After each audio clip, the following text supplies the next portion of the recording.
سورہ کہف کی آیت نمبر 71 سورہ کہف کا 10واں رکوع اور 15ویں پارے کا آخری رکوع۔ اللہ رب العالمین نے ارشاد فرمایا فانطلقا، اب وہ دونوں چلے، یعنی حضرت خضر اور حضرت موسیٰ علیہ السلام نے سفر کیا، حتی اذا رکبا فی السفینۃ خرقها، یہاں تک کہ جب کشتی میں سوار ہوئے اس بندے نے اس کشتی کو چیر ڈالا۔ راستے میں کشتی میں سوار ہوئے کشتی والوں نے حضرت خضر علیہ السلام کو پہچان کر بغیر معاوضے بغیر اجرت کے سوار کر لیا۔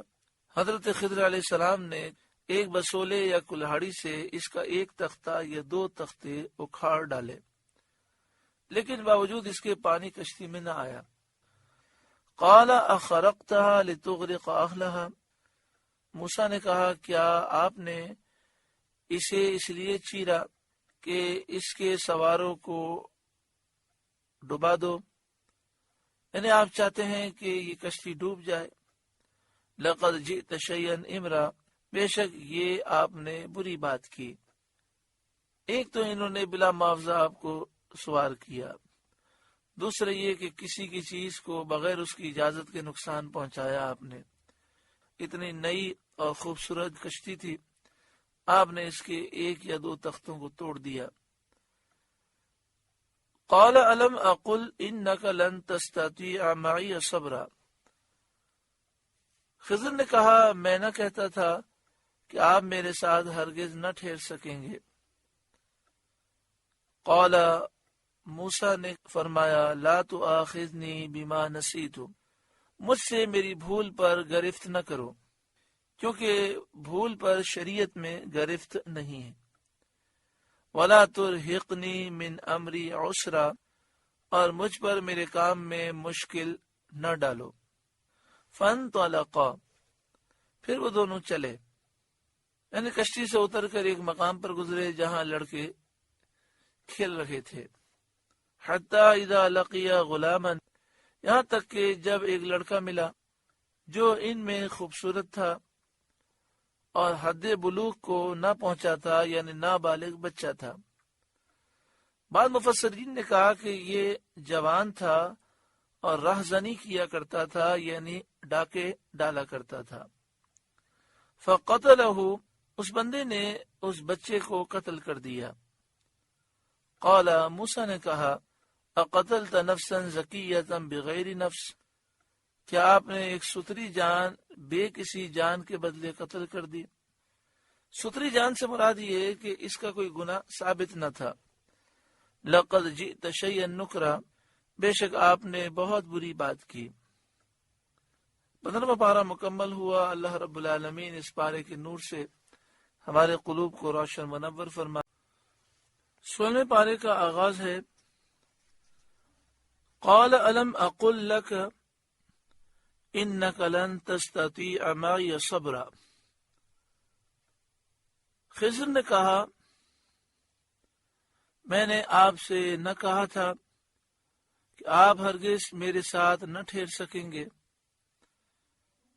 قال ان سألتک عن شیء بعدها فلا تصاحبنی، موسیٰ نے کہا اس کے بعد میں آپ سے کچھ پوچھوں تو پھر میرے ساتھ نہ رہنا۔ پیارے آقا صلی اللہ علیہ وآلہ وسلم نے صحابہ کرام کو یہ واقعہ سنایا۔ جب نبی اکرم صلی اللہ علیہ وآلہ وسلم اس مقام پر پہنچے تو حدیث پاک میں ہے کہ آپ نے فرمایا کہ کاش موسیٰ علیہ السلام یہ نہ کہتے اور ہر واقعے کے بعد معذرت کر لیتے تو ہمیں اور بہت ساری باتیں معلوم ہوتی۔ قد بلغت من لدنی عذرا، بے شک میری طرف سے آپ کا عذر پورا ہو چکا، یعنی آپ نے کہا کہ اب میں اگر سوال کروں اور میں بھول جاؤں اور سوال کر لوں تو پھر آپ مجھے جدا کر دیجئے گا، آپ میری صحبت میں نہ رہیے گا۔ فانطلقا، پھر وہ دونوں چلے، حتی اذا اتیا اہل قریۃ استطعما اہلہا، یہاں تک کہ جب ایک گاؤں والوں کے پاس آئے، ان دہقانوں سے کھانا مانگا۔ حضرت عبداللہ بن عباس رضی اللہ تعالیٰ عنہما نے فرمایا کہ اس گاؤں سے مراد انطاکیہ ہے، وہاں ان حضرات نے لوگوں سے کھانا مانگا اور وہ میزبانی پر آمادہ نہ ہوئے۔ حضرت قتادہ رضی اللہ تعالیٰ عنہ سے مروی ہے کہ وہ بستی بہت بدتر ہے جہاں مہمانوں کی میزبانی نہ کی جائے۔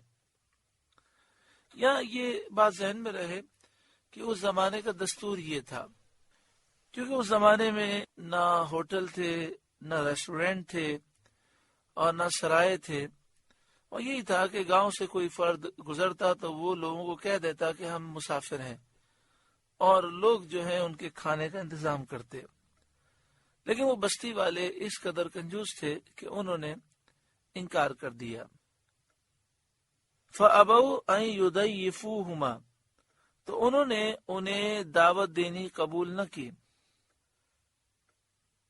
فَوَجَدَ فِيهَا جِدَارًا يُرِيدُ أَن يَنْقَضَّ، پھر دونوں نے اس گاؤں میں ایک دیوار پائی کہ گرا چاہتی ہے۔ فَقَامَ، اس بندے نے اسے سیدھا کر دیا، یعنی حضرت خضر علیہ السلام نے اپنا دست مبارک لگا کر اپنے معجزے سے اسے سیدھا کر دیا۔ قال، موسیٰ نے کہا، لو شئت لاتخذت علیہ اجرا، آپ چاہتے تو اس پر کچھ مزدوری لے لیتے، کیونکہ یہ تو ہماری حاجت کا وقت ہے، بستی والوں نے ہماری کچھ مدارت نہیں کی، ایسی حالت میں ان کا کام بنانے میں اجرت لینا مناسب تھا۔ قال هذا فراق بینی و بینک، خضر نے کہا یہ میری اور آپ کی جدائی ہے، یعنی یہ وقت اب جدائی کا ہے۔ سأنبئک بتأویل ما لم تستطع علیہ صبرا، اب میں آپ کو ان باتوں کا پھیر بتاؤں گا جن پر آپ سے صبر نہ ہو سکا، یعنی میں اب آپ کو راز بتاؤں گا کہ ان باتوں میں راز کیا تھا۔ اما السفینۃ، وہ جو کشتی تھی، فکانت لمساکین، وہ کچھ محتاجوں کی تھی، جو 10 بھائی تھے، ان میں 5 تو اپاہج تھے جو کچھ نہیں کر سکتے تھے، اور 5 ان میں تندرست تھے، یعملون فی البحر، کہ سمندر میں کام کرتے تھے۔ فأردت ان اعیبها، تو میں نے چاہا کہ اسے عیبدار کر دوں۔ وکان وراءہم ملک یأخذ کل سفینۃ غصبا، اور ان کے پیچھے ایک بادشاہ تھا کہ ہر ثابت کشتی زبردستی چھین لیتا، کہ ان لوگوں کو واپسی میں اس بادشاہ کی طرف سے گزرنا ہوتا، اور اس بادشاہ کا نام جلندی تھا، اور کشتی والوں کو اس کا حال معلوم نہ تھا، اور اس بادشاہ کا طریقہ یہ تھا کہ اگر کوئی کشتی صحیح سلامت گزرے تو اس کے سپاہی اس کشتی کو پکڑ لیتے تھے اور وہ بادشاہ کی ملکیت بن جاتی تھی۔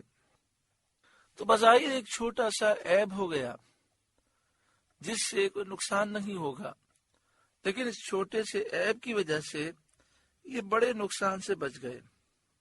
یہاں پر ایک نقطہ جو مفسرین نے بیان کیا وہ ہمیں سمجھنا چاہیے۔ حضرت خضر علیہ السلام نے جو کیا اللہ کے حکم سے کیا۔ کبھی کبھی ایسا ہوتا ہے کہ ہم پوری کوشش کرتے ہیں، اس کے باوجود نقصان ہو جاتا ہے۔ اس نقصان میں کبھی کبھی ایسی برکت ہوتی ہے اور ایسا اللہ کا فضل ہوتا ہے کہ وہ چھوٹا نقصان ہمیں بڑے نقصان سے بچا لیتا ہے، جیسا کہ یہاں پر کشتی والوں کے ساتھ ہوا۔